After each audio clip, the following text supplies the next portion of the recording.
اس وقت کے بادشاہ نے کہا تھا کہ اے میرے لختے جگر، اے میرے نور نظر، ساری دنیا یہ سمجھتی ہے کہ ہندوستان پر اکبر کا راج ہے، لیکن اکبر ایک پل کے لیے نہیں بھولا، اور تو بھی ایک پل کے لیے نہ بھوجنا۔ ہندوستان کی کرسی پر کوئی بھی بیٹھے گا، لیکن راجہ میرا خواجہ غریب نواز ہوگا۔ سبحان اللہ، اور حال یہ ہے، تکبیر، نعرہ رسالت، خواجہ کا ہندوستان، خواجہ کا ہندوستان، فیضان غریب نواز۔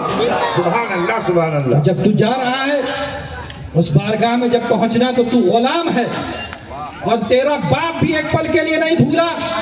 تو بھی مت بھولنا کہ میں بھی اس بارگاہ کا غلام ہوں، تو بھی اس بارگاہ کا غلام ہے۔ اور غلام جب اپنی آقا کی بارگاہ میں جاتا ہے تو اپنا سر اٹھا کے نہیں جاتا، اپنا سر جھکا کر کے جایا کرتا ہے۔ بے شک۔ تو جب اس بارگاہ میں پہنچنا تو اپنا سر جھکا کر کے جائیں۔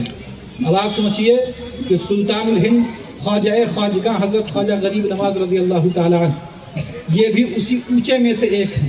بے شک۔ ایک اونچے کا ذکر کیا تو یہ حال ہے کہ ہندوستان میں نہ جانے کتنے اولیاء کرام تشریف فرما ہے، لیکن خواجہ غریب نواز رضی اللہ تعالیٰ عنہ کی عظمت کا حال یہ ہے کہ دنیا داروں کو سمجھانے کے لیے میں نے بتایا کہ اس وقت کا بادشاہ کا حال یہ تھا کہ اس نے اپنے بیٹے سے یہ کہا تھا کہ دنیا میں کسی کی بھی سلطنت رہے گی، ہندوستان میں کسی کی بھی سلطنت رہے گی، لیکن میرا خواجہ ہی بادشاہ یہاں کا رہے گا۔ اور جب اس بارگاہ میں جانا تو اپنا سر جھکا کر کے جانا۔ اب اس خواجہ غریب نواز سے پوچھیں کہ سرکار غوث اعظم کی عظمت کا کیا حال ہے؟ میرے سرکار غوث اعظم نے فرمایا تھا قدمی حاضی علی رقبت کل ولی من اولیاء اللہ، میرا یہ قدم ناز تمام اولیاء اللہ کی گردنوں پر ہے۔ تو جتنے بھی اولیاء کرام تھے سب نے اپنی گردنوں کو جھکا کر کے اس بات کا اعتراف کیا تھا کہ اے میرے غوث اعظم آپ کا قدم ناز ہماری گردن پر ہے، لیکن میرے خواجہ غریب نواز رضی اللہ تعالیٰ عنہ نے اپنے سر کو جھکا کر کے عرض کیا تھا بل علی راسی وعینی، اے میرے غوث اعظم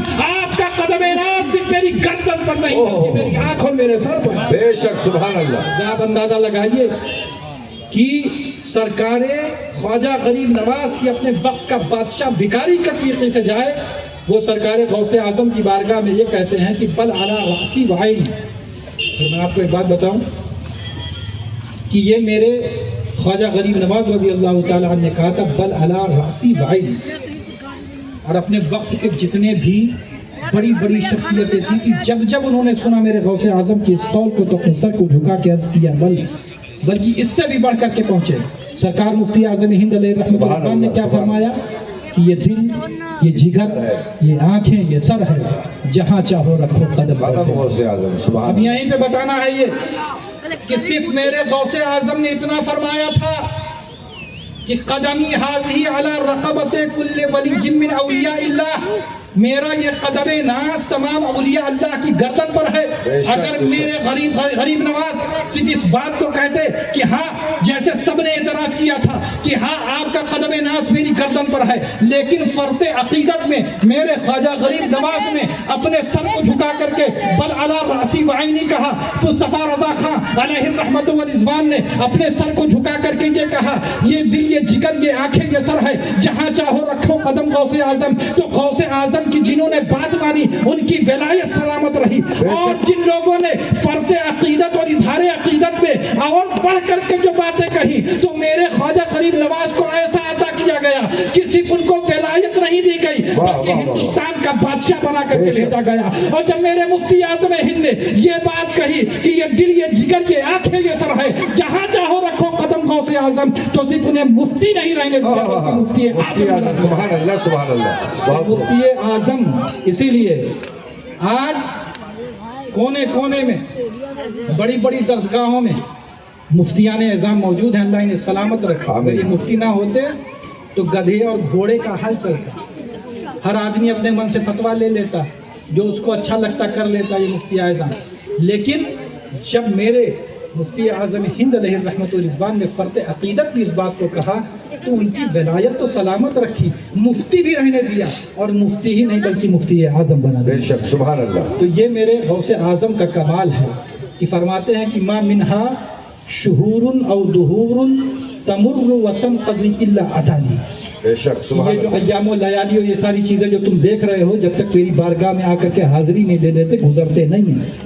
بس ایک واقعہ سنانے کے بعد اپنی بات کو ختم کروں گا، اس لیے کہ شہزادے حضور شعیب الاولیاء بھائی تشریف فرما ہیں، اور میں آپ کو بتاؤں کہ یہ ایسی شخصیت کے شہزادے ہیں کہ جو غوث اعظم سے اتنی عقیدت اور اتنی محبت رکھتے تھے کہ اپنے شہزادوں کا نام عبد القادر نہیں رکھا بلکہ غلام عبد القادر رکھا۔ بے شک سبحان اللہ۔ حضرت بیٹھے ہیں، ان کا بھی نام غلام عبد القادر، میرے عم مکرم ان سے جو چھوٹے ہیں ان کا بھی نام اٹھا کے دیکھیے، غلام عبد القادر۔ میری خانقاہ میں جتنے بچے اس وقت پیدا ہوئے، سرکار شعیب الاولیاء نے سارے بچوں کو غلام عبد القادر بنا کر کے سرکار غوث اعظم کی غلامی میں لگا دیا۔ اور غلامی کا حال یہ ہے کہ آج لوگ جب غوث اعظم کی بارگاہ میں حاضری دینے کے لیے جاتے ہیں تو بڑے بڑے کارواں میں، بڑے بڑے رحلات میں جایا کرتے ہیں، لیکن کوئی ان کا پوچھنے والا نہیں ہوتا۔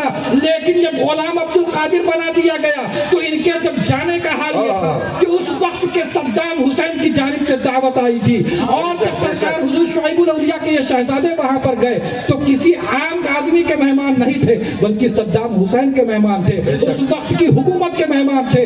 آج وہاں پہ جب لوگ جاتے ہیں تو اپنے لیے ٹکٹ کٹایا کرتے ہیں، ایک بس سے دوسری بس کی طرف جایا کرتے ہیں، ایک سٹی سے اگر دوسری سٹی میں جانا ہوتا ہے تو بس کر کے جاتے ہیں، ٹیکسی کر کے جاتے ہیں۔ اور اس وقت حال یہ تھا کہ غلام عبد القادر جب وہاں پہ پہنچے تو ایسے کسی اور کا غلام نہیں تھے، سرکار غوث اعظم کے غلام تھے۔ تو حال یہ تھا کہ اس وقت کی حکومت کی گاڑیاں کھڑی ہوتی تھی اور اس طریقے سے لے کر کے جایا کرتی تھی کہ ان پہ کوئی نمبر پلیٹ نہیں ہوتا تھا بلکہ الوفود لکھا رہتا تھا، اور جہاں سے وہ گزرتی تھی وہ دیکھنے والے سمجھتے تھے کہ کوئی عام آدمی نہیں جا رہا بلکہ